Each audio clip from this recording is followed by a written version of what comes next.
Good evening, everybody. Welcome to another edition of Reasonable Doubt, a special edition of Reasonable Doubt. I'm your host, Jimmy Ardwan, along with my co-host, Julio Vela. Julio, how are you, my friend? Very excited. Anytime you're amongst the best of the best, you do tend to Study your words? Right, yeah. I do that every week. You know, but that's because other reasons, man. But we've got a great show tonight, ladies and gentlemen. We've got three of the best lawyers, not just in Houston, but in the country, in my opinion, in the house. We got Chris Tritico joining us. Chris, last time you joined us by Skype, so I'm glad we could have you in the studio this time. We're also joined by Dan Cogdell, my mentor, the man who taught me everything I know, but as you say, not everything you know. How are you? I'm good. How are you? Good. Can we get him back on Skype? We could send him out That's to the right. control room. That's right. And then the man, the hat, Jack Zimmerman. Glad to have you on the show, Jack. Thank you. Glad to be here. I really appreciate the three of you guys coming on, making time on a Thursday night. I know all of you have family. We all have a practice to do, so I really appreciate this. But the reason we're all here tonight is a special edition, ladies and gentlemen. Back in April, a true legend, a true Texas legend, a true legal legend, Richard Racehorse Haynes, passed away. And each of these three men worked for him for a significant period of time. They learned under him, and he was their mentor, but he was also much more than that. He was their friend, and I would venture to say, taught y'all not just about law, but about life as well. That's true. And so I kind of wanted to go today, and I've got a little bit of an idea of where I want to go, but I want to let you guys tell the story because you guys know it best. And you worked for him for a long time. How did each of you come to learn just about him in general? I mean, Jack, you were probably the first one to come to work for him, but how did you first learn about who Richard Racehorse Haynes was? Well, in 1978, I was a trial judge in the Marine Corps at Camp Lejeune, North Carolina, and there was another fellow from Florida who had done a lot of continuing legal education programs and planning. And the two of us got together and said, we need to have a continuing legal education here for all the lawyers, prosecutors, and defense counsel, if possible, and the trial judges. And we ought to have the civilians who are the leading trial lawyers in the country be the faculty. So we started talking about who from each respective lawyer's state was the best lawyer in that state. So I did a little research at that time, and that was right about the time that Racehorse was really coming into his own back then.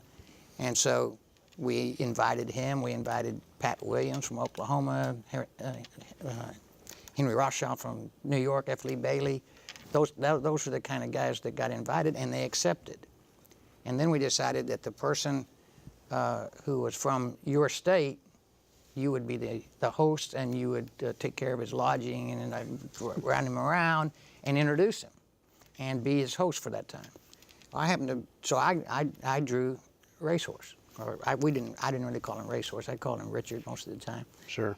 And so he accepted. He came up there. I got him quarters with the visiting general officer's quarters, which happened to be empty.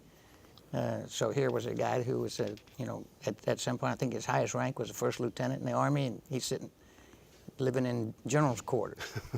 And after the final banquet of that CLA was over with, the last day, every lawyer that could fit into our house, we lived 2 blocks away from where the banquet was held, Richard came over and just talked to maybe 40 lawyers who were all sitting on the floor in Eileen's and my house. And he was with the chief judge of the Court of Appeals for the Armed Forces. And they were swapping stories the whole night and had everybody just enthralled for, I don't know what time, I forgot what time it was, that everybody finally got up and had to leave before the MPs came over and started to shut us down. I mean, everything I hear is that's just the type of person he was. He was just such an engaging personality and would have not just juries, but everybody. I mean, Chris, right. you've known him for a significant period of your life. Well, my dad and Richard grew up together in the Heights here in Houston, and I had learned of Richard when I was a young person, young boy.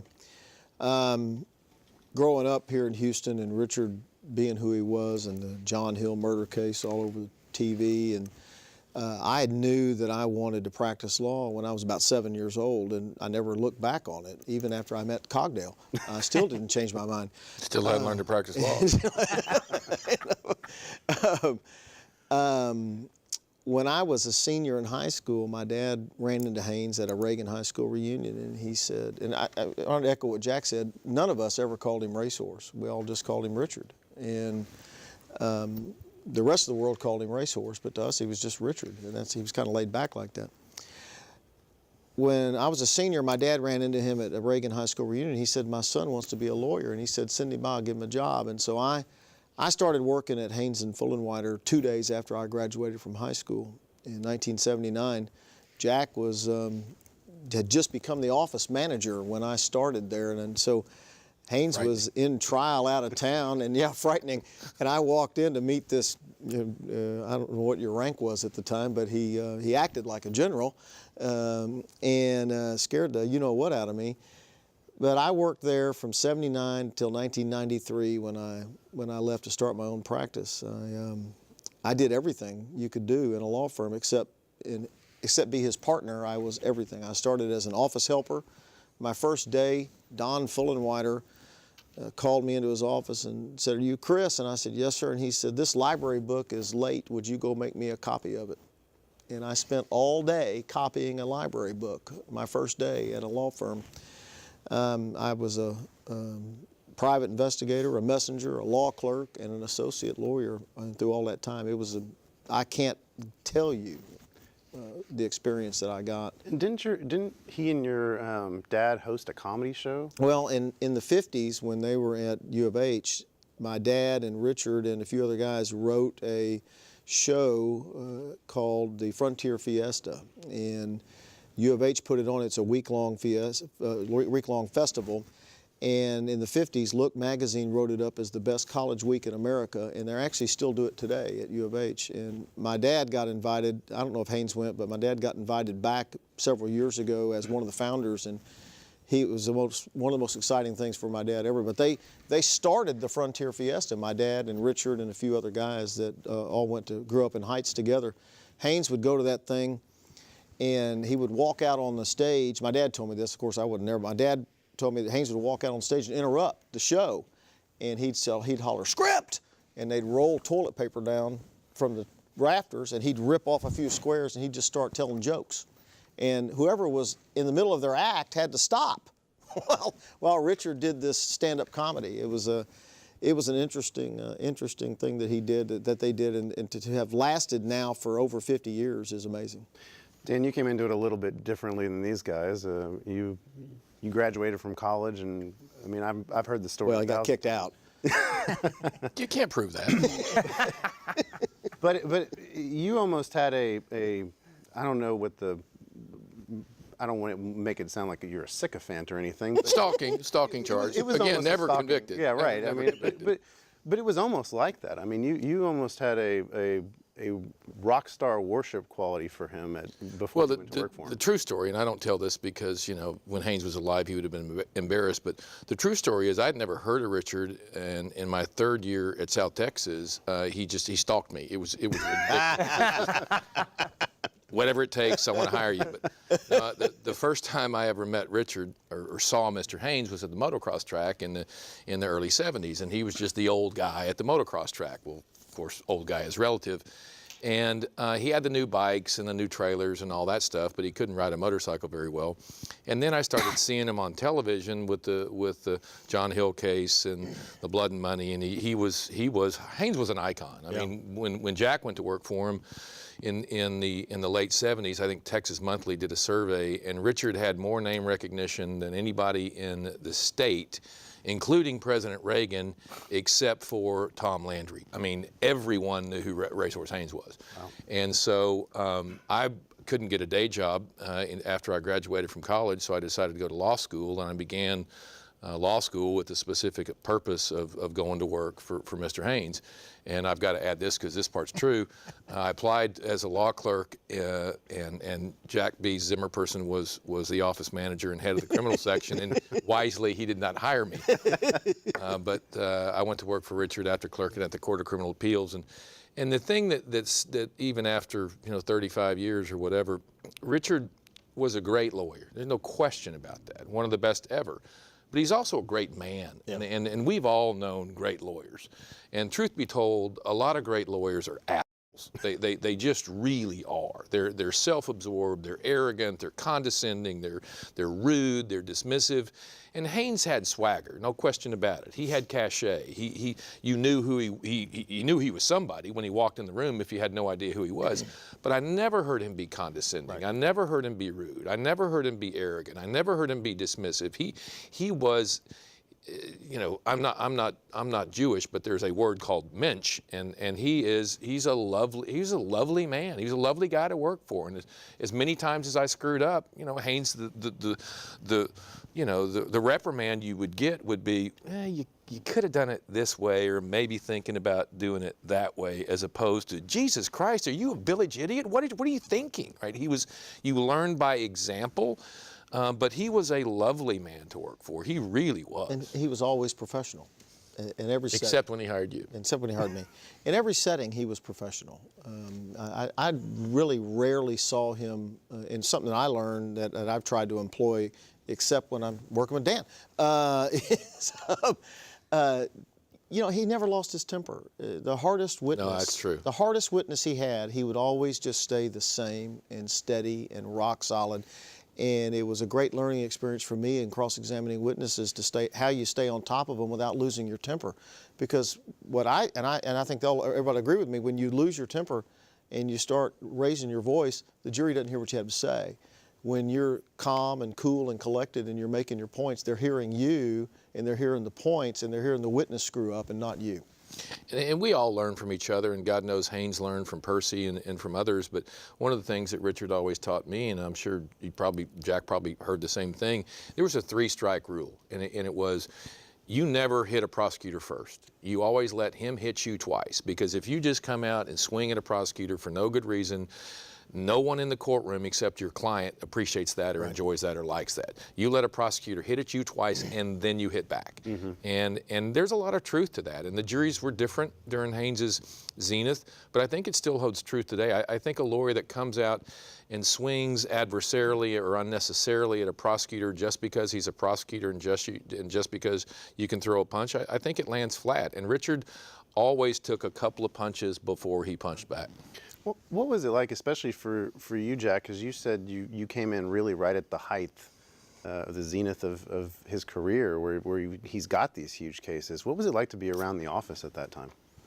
Well, we always worked on a team basis, a trial team basis, and I think that's what all of us wanted to do. We wanted to be that other person that was trying the case with him. Right. For example, my assignment always was the legal matters, the motions, arguing the motions, that kind of stuff.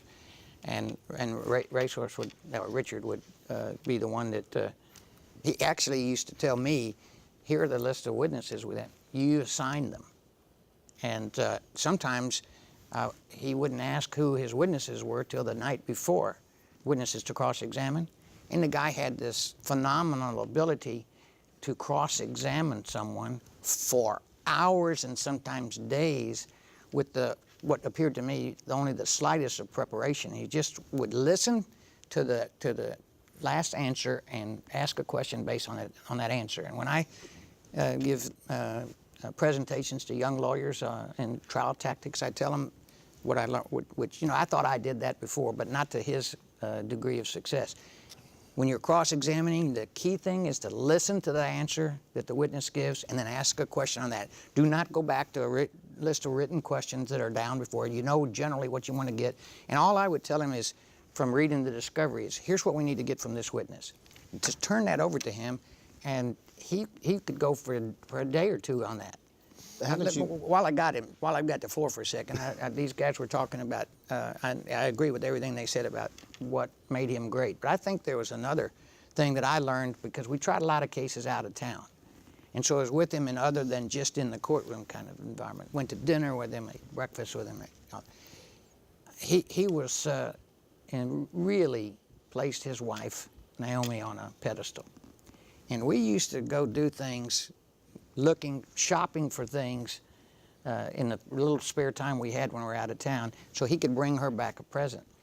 And, you know, these, I forget what they call them, sconce, that you put on the wall or something like that. And I never forget trying a case in Lake Charles, Louisiana, and we had a few hours and we were walking around downtown looking at the shops that were open. And he went in there and bought this, what I didn't even know the name of, and brought it back. And then years later, when he was having some event at his house, I was there and I saw those Lake Charles sconces still up on the wall. And so he really loved his wife, and I think that set a good example, because oftentimes people that have that degree of success have problems with their With marriage. that. Eileen in the other room. I'm sure you buy her a present every time you go out of town, right? It's a Snickers bar. Jimmy, you said earlier that part of this show might be edited after it runs, so I want you to edit this part out.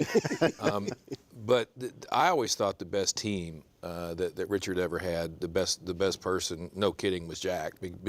Between Well Jack's, said. between Jack's preparatory skill and his tenacity and Richard's oratory skill, they were a lethal team. And Richard always had one guy that he chose, and it was usually a guy. But back in the day, it was Ramsey, and then it was Bass, and Randy Schaefer, and then Jack, and then me, and well, he did let Chris drive the car.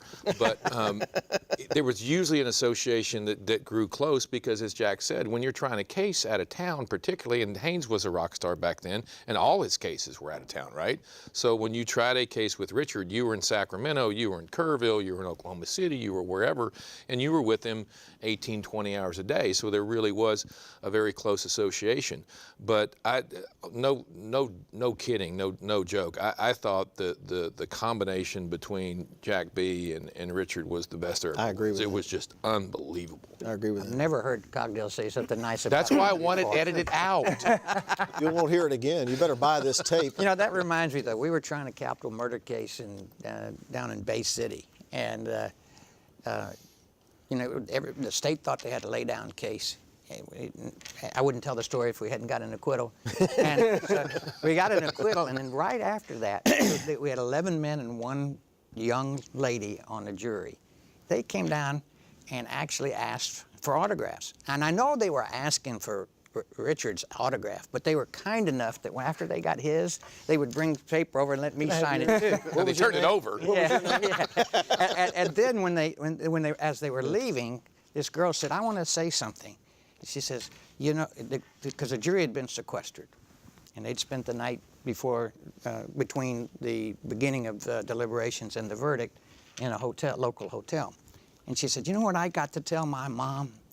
That a judge let me spend the night in a hotel with 11 men." You know, and that was her memory of that case. You know, talking about autographs, Ramsey told me one time, Mike Ramsey told me one time that Haynes was trying some case here in Harris County, and he paid this kid to run up and get on the elevator with him and go up to Ramsey. "Aren't you Mike Ramsey? Can I have your autograph?" And ignore Haynes. Said it was the funniest moment he'd ever had with Richard. Is there a time, because I know I've seen it and I've had it, I have a few mentors that I look up to, that I interact with, and I remember the first time I said, "Oh wow, this is the real deal." I mean, all the stories, all the things that we've heard and seen outside the courtroom, but now I'm seeing it in action, whether it be a cross or a close or an open or a voir dire. Do you all remember the time, or is there an instance that sticks out of your mind that says, "This is real deal, this guy, this is some real deal kind of thing"? Well, for me, you know, I had grown up with this and watched this as I was growing up, and so getting a job with Haynes and Fullenwider and working for Richard Haynes was a dream job for somebody who spent their entire life wanting to do this for a living. And the first time that, well, the day after I passed the bar. You did finally? Yeah. That was last week, though. I passed the bar, and it wasn't the day after. No, it was the day after. Cogdell took me out, and he bought multiple chocolate milkshakes. Multiple. And I was late getting to work the next day because my head hurt from all the chocolate. And Haynes called me in his office and said, "You want to be a criminal lawyer?" And I said, "Yes, I do." And he handed me this file, and he said, "This is your first case." And I took it to my office thinking it was going to be some trespass or something like that. The guy was charged with 2 murders, 2 aggravated assaults, and 2 impersonating a peace officer, and he was a bond hearing the next morning.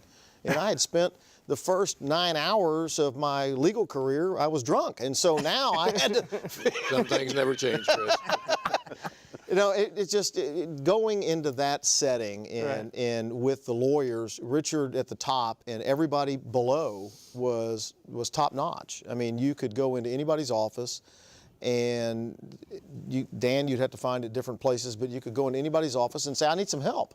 And they would, and it was there. It was there. That's a good question, and it brings back a very iconic memory for me. Of course, Haynes had the cachet. He had the reputation, so you projected how great he was before he ever opened his mouth, right?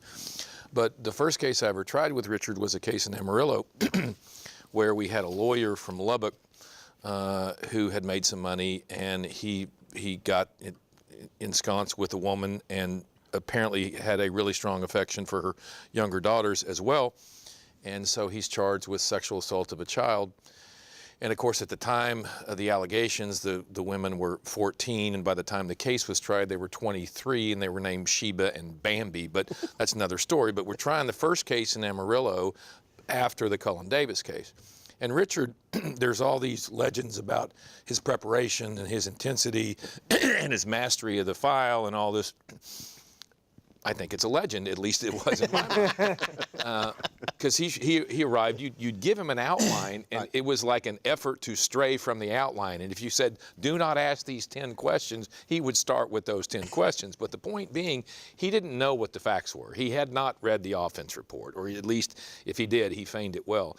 And he takes this first complainant, and it's a day and a half cross.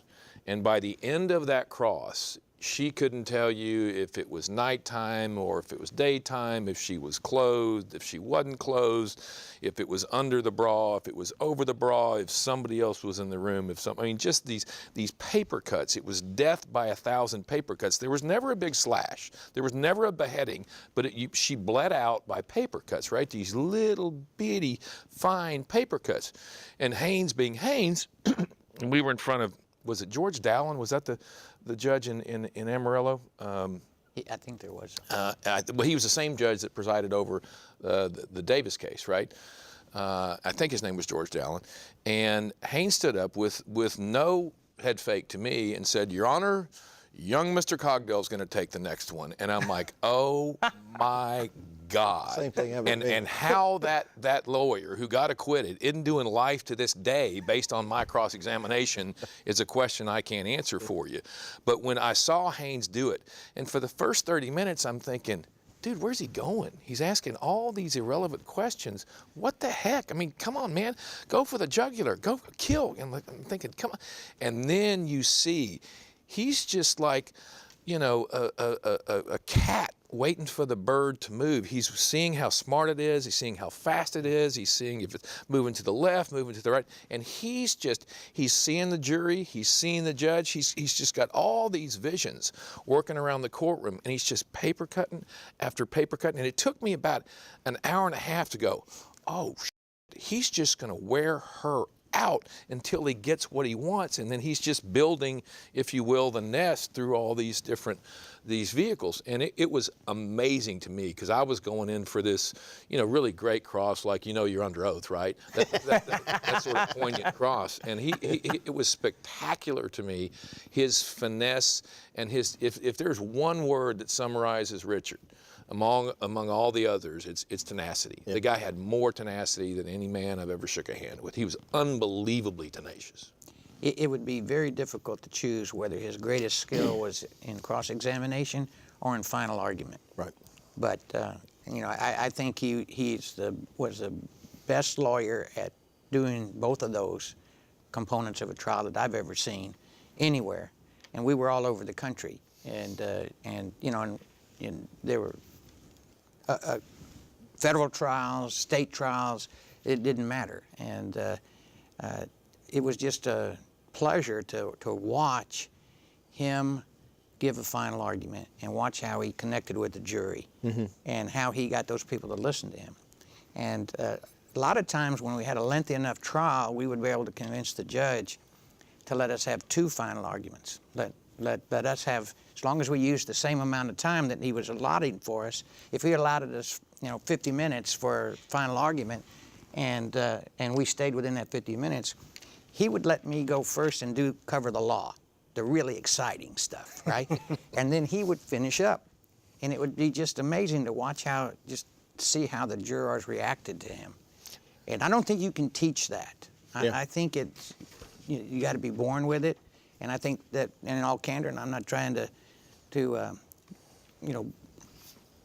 kiss up to Jimmy for selecting the three of us, but I think that that part of the reason that all of us have had some success, the people that are up there, all five of us, is that we did observe someone who's so skilled at connecting with jurors, and we were able to translate some of that to our own cases. I absolutely agree with that. Yeah, I want to put this picture back up. We kind of had some pictures rolling the entire time. Not that one, that one.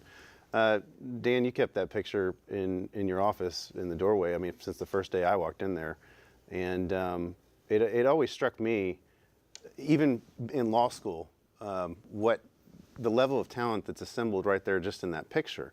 And it's amazing to me how much of an effect he had on so many lawyers, and so many lawyers that became really, really great lawyers too. Well, two things. One, they didn't have Photoshop back then, or I wouldn't have left Chris in the picture. I think he actually got in front of you. I know. I edged him out. But the old saying that success has many fathers and failure is an orphan is true. I mean, in reverse, in Richard's case, he didn't just impact the 10 or 12 of us that were in that picture. He impacted every lawyer, right? And Jack knows this, and Chris knows this.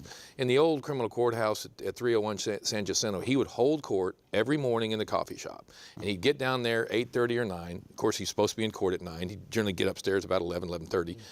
But any lawyer that had any question, it meant so much to Haynes to help younger lawyers. In his parlance, what was it, Jack? That you should always leave the playground better than it was when you got there, right? It's meaning you should always help other lawyers grow and do what you can. I never saw him turn down an opportunity to speak at a CLE. In trial, a lawyer would, hey, Mr. Haynes, I got this question. And instead of saying, dude, I got a jury coming, call me later. Okay, what's the question? I mean, I never saw him turn down an opportunity to assist. And it wasn't just the lawyers in this room that benefited from Richard. Anybody. I think anybody that ever saw the guy, that was around the guy, that asked the guy for a quote, he was relentless in his willingness to assist. There's no question about it. I think you can tell how that influence has impacted the people up here, as well as the great lawyers that were in that photograph, like Randy Schaefer, probably one of the smartest lawyers that I've ever been. No question. Called him every time took a recess for 2 years after after he left the firm, and got his input on it. But we try to do the same thing. All of us, except speaking engagements, we try to pass on what we've learned from him and from others, and from each other to other lawyers. And there are some lawyers that think they're really great lawyers, but they'll never accept a speaking engagement. They'll never go try to pass that knowledge on. They want to keep it all for themselves. I think some of the most significant moments in my career have been when I've been invited to speak at a convention of other criminal defense lawyers. I think that's a and they applaud when you're done. And they don't leave during the time. And that reminds me, so I got to tell you, just digress for a few minutes. At our law school graduation, it was the longest, most boring damn thing that ever happened. And naturally, with Z, I was the last person to be presented with my law degree. And the whole place erupted in applause. And they were clapping and they were standing up. I thought, my God, I knew that I had some friends, but I didn't realize till afterward that they were so damn glad it was over with that's what they were applauding for us. Had nothing to do with me. But it's interesting you say that, because one of the first things you taught me, Dan, was don't be me. And I mean, all jokes aside, people will, you guys, I know you will try to make jokes about that statement with regard to Dan, but no, what you taught me is, you said, look, the first thing, don't be me in a courtroom. Don't try to be me in a courtroom. You said, I tried to be Haynes. And he sat me down and told me this, don't try to be me. Right. Be yourself. And so, I mean, you do continue to pass that down. I mean, that was the first thing you taught me after we were getting drunk, you know, when I passed the bar. Right. Am I the only one up here that hasn't gotten drunk after every significant event in Yes. your life? Yes. Yes, Chad. Yes. That's exactly. Like, how did he get you, or how did you come to Houston? I mean, it sounds like you had a pretty good setup where you were. And I had 14 years on active duty. I could have stayed for 6 more and retired with half pay for the rest of my life. Remember that? I was telling you about that story about everybody coming over to the house after that CLE.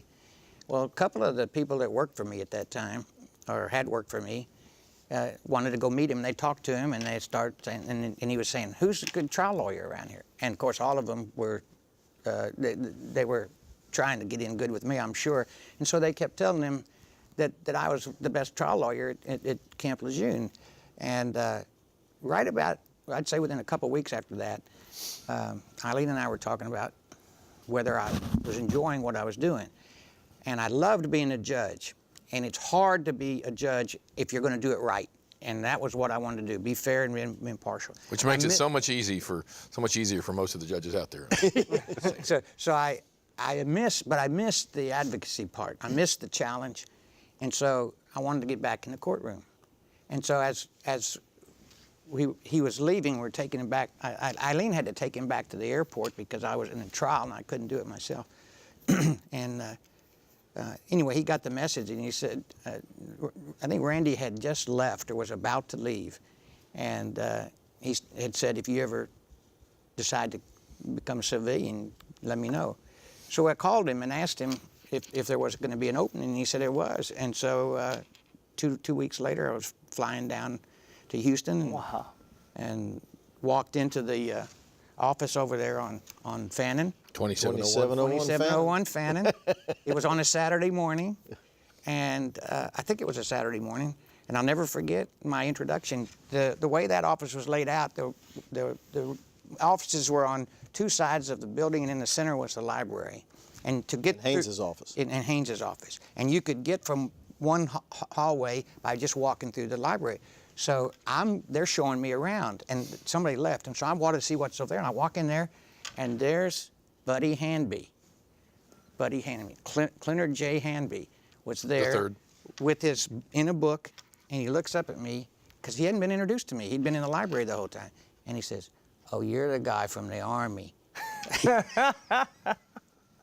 And so that type of environment that we had at that office with people like Schaefer and Ray Bass, and I got to try some cases with Ray Bass, and I was introduced to Ray as somebody who could talk a squirrel out of a tree, and I think he could. And so we come from, it's not just the 3 of us up here. There's as everybody else has already said, there are other people out here in Houston and around the country that made their name, if you will, based on what they observed from Richard Haynes. Oh, I don't think any of us would be, wherever we are, I don't think any of us would be there but for working for Haynes. No question. No question. I think we would probably could be as good lawyers, but nobody would know about it. Right. All right? I don't think I couldn't have been as good as I am. God knows how good that isn't. Well, I think each of you, I mean, you all are the top of the top. But I do think that in whatever profession you had chosen, y'all probably would have risen to the top in whatever it was. But why do you think that Racehorse, and then in turn y'all, decided to be defense lawyers? Of all the different types of lawyers you could be, and all the different types of things you could have done, because y'all probably would have rose to the top in whatever you chose to do. Why defense lawyers? And why do you think Racehorse he's known as defense? That's what, I mean, why? Well, for me, it was never a question of what I was going to do. I mean, it literally, when I was 7 years old, I said, this is what I'm going to do for a living, and I wanted to be a criminal lawyer. And I can't tell you what caused me at 7 to come up with that, but I never changed my mind. And so when my dad was able to get me this position with the greatest criminal defense attorney we have, it sealed all of that for me. When you go to work at a place like Haynes and Fullenwider, which will never be repeated, the atmosphere, it was hard charging, and we worked hard, we played hard. It was a family atmosphere for the most part. Manson family, but still The family. Manson family, that's right. But it was a great experience, and if knowing what I wanted to do actually took a lot of pressure off of me when I was going to college and going through law school, because I was singly focused on what I wanted to do. I think Dan was the same way. You knew what you wanted to do. You were at the place where you could get it. I was at the place where I could get what I wanted, and so it was just a natural transition for me. For me, I never wanted to be a lawyer. I never even thought about being a lawyer till second semester of my senior year at UT, when the only job offer I got was going to work for Procter & Gamble and stacking soap at Randall's, right? Well, there was that thing in San Francisco. I got off that parole. Great, man. Come on. One time. But when I was reading all the books about the T. Cullen Davis trials that Haynes had tried, and that is really what inspired me to go to law school. And I went to law school with the specific purpose of going to work for Haynes, right? And even now, there's brilliant lawyers in all kinds of fields, commercial, bankruptcy, IT, IP, oil and gas. There's brilliant lawyers. But even at a crotchety 60, 61 years old, to me, you're either a trial lawyer or you're just another lawyer. And this is the last bastion of trial law. Right, no question. Yeah. And I went to law school with the idea of not just wanting to be a criminal lawyer, but going to work for Richard. And I never thought about, well, what about PI? I wish I would have, retrospectively. Might have helped. Might have helped. I might have stuff paid for. I don't know. But that was the only thought I had in mind was, I'm going to be a criminal defense lawyer. I don't want to be a prosecutor. I don't want to do oil and gas. I don't want to be bankruptcy. And I would like to say, I wanted to help people, and I wanted to serve mankind, and I wanted to fight for the underdog. But it wasn't anywhere near that well thought out. It was just, I want to be that guy, that looks meaning like fun. Haynes. That looks cool. That guy that's the coolest guy that I've ever seen. I want to be him. And it was an emulation or an adulation or whatever, and it wasn't well thought out. Luckily, it kind of worked out. Mine's a little bit different experience, because I'd been out of the state of Texas for 14 years, actually 18 years if you count the 4 years in college.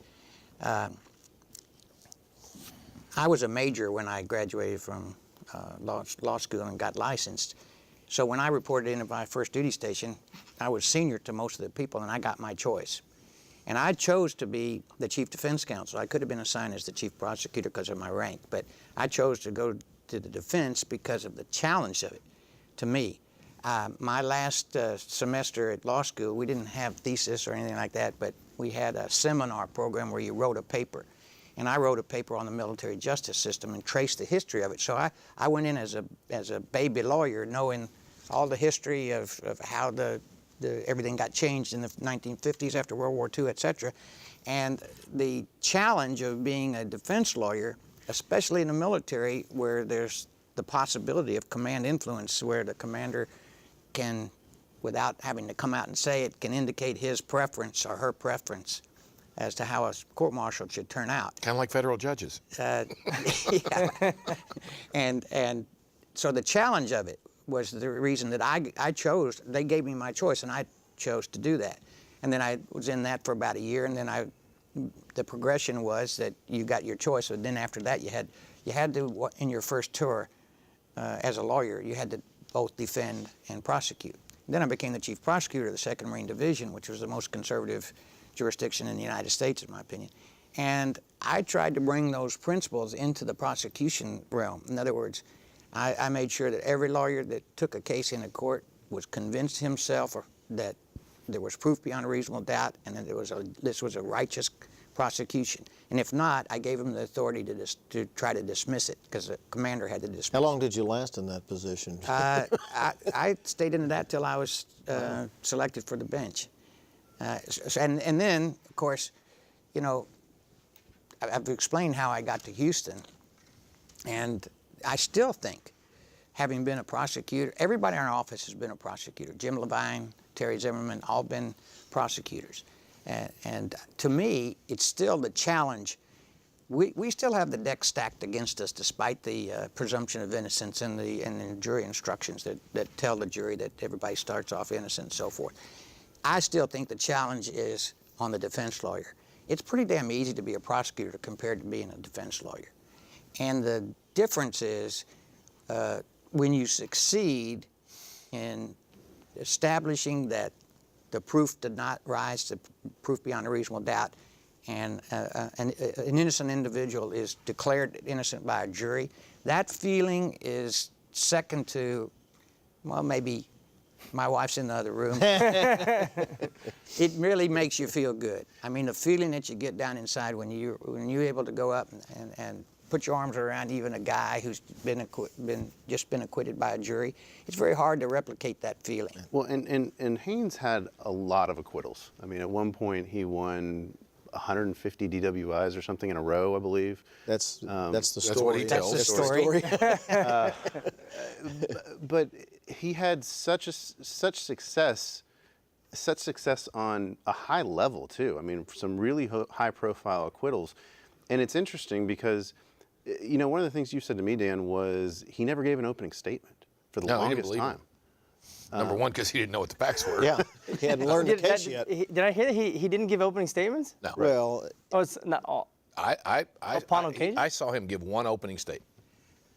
My assignment was always the opening statement and the first part of a final argument. So I don't recall it ever being discussed whether he would give an opening statement. and now that you mention it, we were trying a case in David Hittner's court after I left. I had a client, we had co-defendants, and Hittner said, y'all have 20 minutes for opening statement, and we thought that was 20 each. It was 20, and Haynes talked about nothing for 17 minutes. And Judge Hittner said, you have 3 minutes. And I said, well, great, I get to cover the whole case in 3 minutes. You know, one of the things, though, Jimmy, that I think one of Haynes's true gifts was he really cared about people, right? He cared about the process, but it mattered to him, right? And not only did the system matter to him, but as much as he wanted to chagrin it and make jokes about it, it really mattered to him that his client was acquitted. He didn't believe that the world would be a better place with his client convicted, much less in prison. And he didn't have to say that. You knew that it mattered to him. And you know, by the time I left Richard, he was in his, I don't know, late 60s, whatever it was. Yeah. And you know, back then we didn't have the Michael Morton Act. We didn't have discovery prior to trial. It was all trial by ambush. And the old man was up till, you know, 1, 2, 3, you know, working through his cross, working through his outline, working through at least getting familiar with it. And his tenacity and his strength and his compassion, it wouldn't have been there if his clients didn't matter. I mean, it wasn't a game to Haynes. It wasn't, oh, I gotcha, or this is another, you know, notch on the wall or pelt on the wall or whatever the description is. It truly mattered to him what happened to his clients, and that resonated with the jury. And he didn't have to say it, right? He walked into a room and the jury felt it, knew it, and he owned it, right? So, and you don't get his success without your client really mattering to the lawyer. Do y'all recall of a time that you were told by him or by others when, as he was starting or was really coming into his own, do y'all have any description or an account of, I mean, obviously somebody telling y'all, I remember, you know, when he first started, he was doing this and you knew he was gonna, you know, be great or do this. Other than him? No, because he was pretty far along in his career at that point. So He was already a success. I think he was a national success by the time I came there in 1978. Yeah, me too. But Jimmy alluded to this earlier. He was a journeyman lawyer. I mean, the dude had tried. According to him, I think the number he won 168 DWIs in a row. Whatever. Maybe he won 30. Maybe he won 50. Maybe he won 168. But he was trying traffic court cases after traffic court cases after. He would try 5 or 6 DWIs in a week. He'd try DWI every day. I mean, he truly believed that you get better, through 10,000 hours of preparation or 10,000 hours of doing the same thing. And he tried case after case. I mean, he tried divorce cases. He tried car wreck cases. He tried sore back cases. And, he tried anything and everything that would walk in the door back in the day because he had to, right? He was from a very poor family. He didn't come from any money. He was raised until he was, 8 or 10 years old by his grandmother in San Antonio. It's not like, he became Haynes because he had to, right? There was no gift. There was no assistance. There was no shoulder to stand on. I'm tall. We're all tall because we stood on the shoulders of a giant. He didn't have a giant to stand on. He was it. He was it. Wow. He made it. Yeah, and I guess that's, all of us kind of came into this with the idea that we're going to specialize in it, and we're going to do nothing but criminal law. And occasionally, you'll get a civil case that you'll try here and there, but I think that's a lost art that most lawyers today just don't understand about getting in a courtroom. The art of the trial is kind of disappearing. Well, the whole practice has changed. What Richard did for days, you can't do that anymore. The jury loses. You can't cross-examine a business record custodian for 3 days. You just can't do it. And so, Well, the judges wouldn't allow it, and they're going to jump down your throat, and then you lose the jury. And I learned very quickly that what Haynes could do, I was never going to be able to do because I didn't have. I could have told you that. I didn't have the skill to cross-examine witnesses that long. I've cross-examined a witness for a day and a half before, but that's a special witness, not anybody. But the simple fact of the matter is, with television and television shows, juries don't want to listen to cross-examinations that go on for days. They want you to get in, make your point, and get out. These things have changed the practice. Everything. It is immediate gratification. They want the answer right now. They want a Google result. They don't have the patience. It's a changed game. And it's completely different. What Richard would do for a day, I'll do in an hour and a half. And because you just can't do it that way. Let's keep your personal life out of this.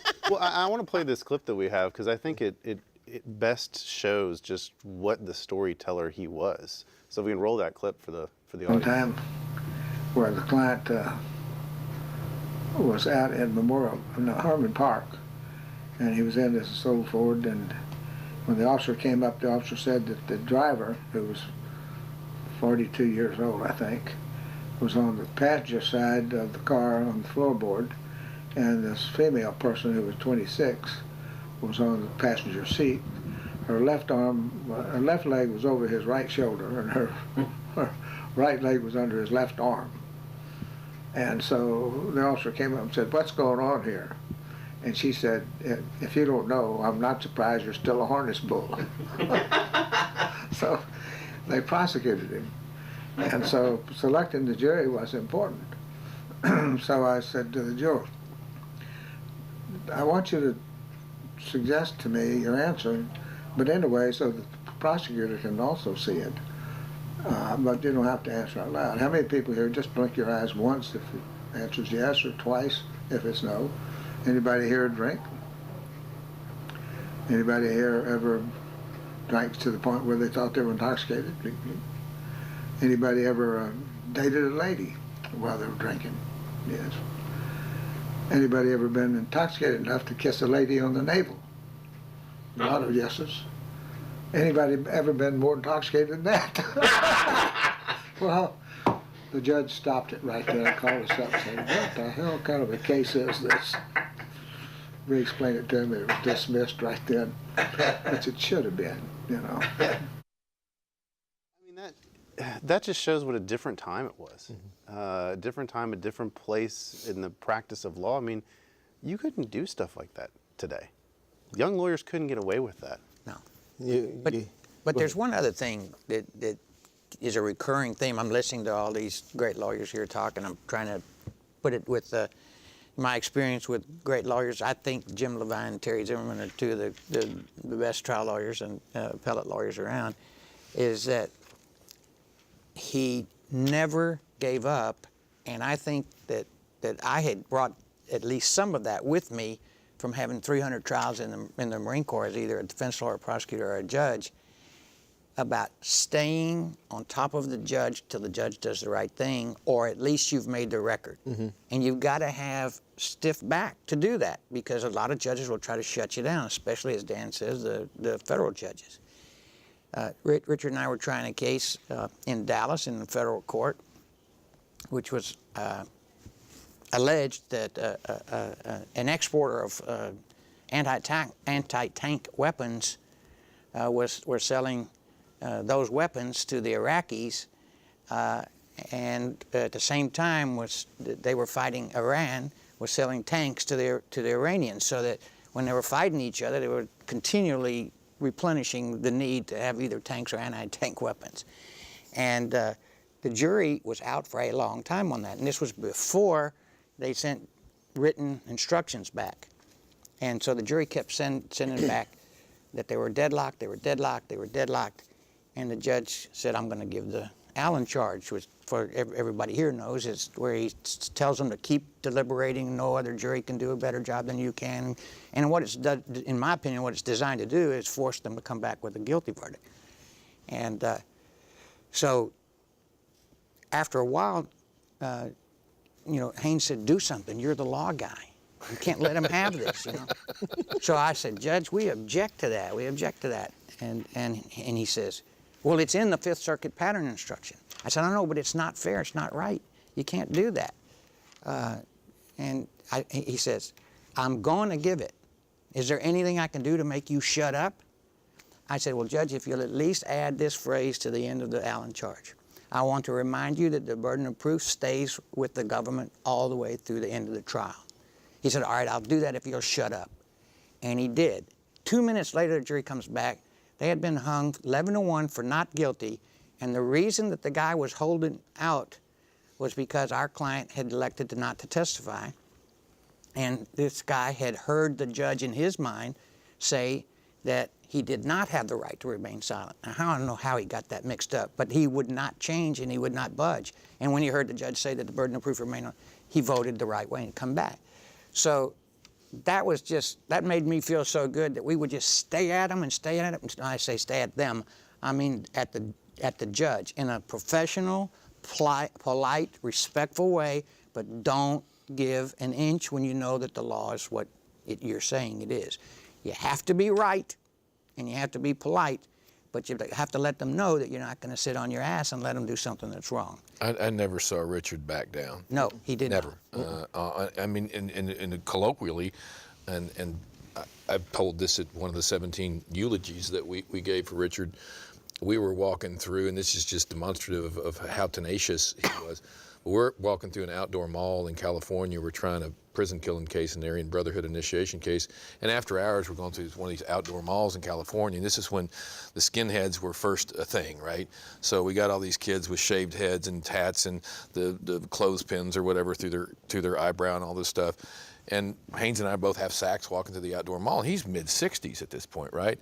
And they come up and they're getting in Richard's face. I'm thinking, oh, there's 12 of us, there's 12 of them, 2 of us, we're gonna die.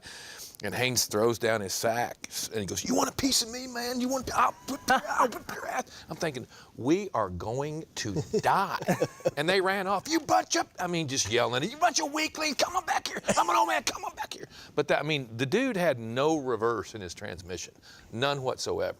And I can't think of another man under those circumstances that would have done that, honestly. No. I don't think a mad dog had, How much had he had to drink? At that point, nothing.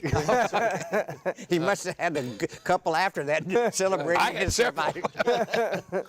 Chris, I know you had, we're getting a little short on time here, but we're coming into the last 5 minutes here, but I know you had a funny story you wanted to tell about the Pot Brownies story in the office. Well, yeah, you were there for that.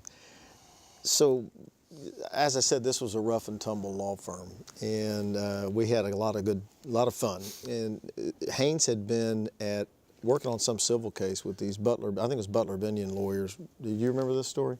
Butler-Binion lawyers, and they had been at some settlement conference or something, and they came back to the office, and it was a Friday night, and he brought them in to have a drink. These stuffed shirt Butler-Binion lawyers, and Sissy, his secretary at the time, had these brownies in her office that were baked with some weed, and he took them. without saying anything to her, took them into the office and served them to these stuffed shirt Butler Binion lawyers with whatever they were drinking, scotch or whatever, and they ate all these pot brownies, and they were all getting high. And they had no idea. And they all leave, and Haynes comes in the next day, and Sissy said, I had some brownies in here, they're gone. Haynes said, I served them to those Butler Binion lawyers. And she said, God, she told him that they were full of pot. And he said to her, we will never speak of this again. So great. Now you just added the whole thing. Well, it's been told before. It's been told before now. Sissy knows I was telling it. Sissy Rabinowitz for the rest. That's right. You're Rabinowitz. That's right. Oh man. She lives in Guam now. Actually, she died. We had a question coming in through Twitter, but it was from a young lawyer who wanted to know, what advice you guys would have for young lawyers, and I want to kind of transpose that, because what do you think the advice Richard Haynes would give young lawyers today? Well, I think that what's been said already is be yourself. You will never be successful if you're imitating somebody else's work. You can learn from somebody else and see how they do it, but you have to try cases from your own heart and from your own mind and your own soul.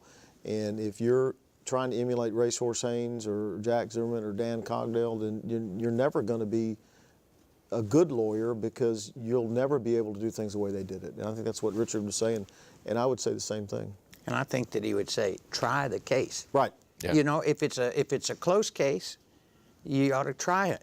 Yeah, all the time. And you never know what can happen that would, maybe cause a witness to blurt out, a state witness to blurt out something that they shouldn't blurt out, get a mistrial, and then the state decides not to retry it. There's all kinds of good things can happen if you try it instead of pleading every damn thing. I agree with both those. I also think that Haynes would say some variation of trust a jury. The jury will do the right thing. And he was a huge believer in the jury system, and he always said that juries are like horses. They can smell fear, and if you exhibit fear, they're going to sense it. But he absolutely trusted in the jury system, and they trusted in him. And I think that's transcendent advice. I mean, I think you have to do that. And it's absolutely right too. I mean, in my experience. Transcendent means it. I know what you meant. Okay. It's been my experience. I looked it up. It's been my experience that juries truly want to do the right thing. I agree. And they're not getting selected so they can convict people. They're really getting the back, and they want to do what's right. And you should trust them. And you have to go to trial and pick juries. And on that note, we're out of time. I appreciate you guys coming on. I really do. I think this was an important show for us to do. It's sponsored by the Harris County Criminal Lawyers Association, as we said every week, ladies and gentlemen. And Racehorse Haynes was a founding member of this organization. So I think it was really important, not only for us to do this show, but to have these three men on here to talk about him and kind of give their stories. And I wanted that. I wanted for everybody to hear that. And I'm really thankful that Jack Zimmerman, Dan Cogdell, and Chris Tritko could come on this show and do this. Thank you. I appreciate it. It was our honor. Thank you. And good night, ladies and gentlemen. We'll see you next time.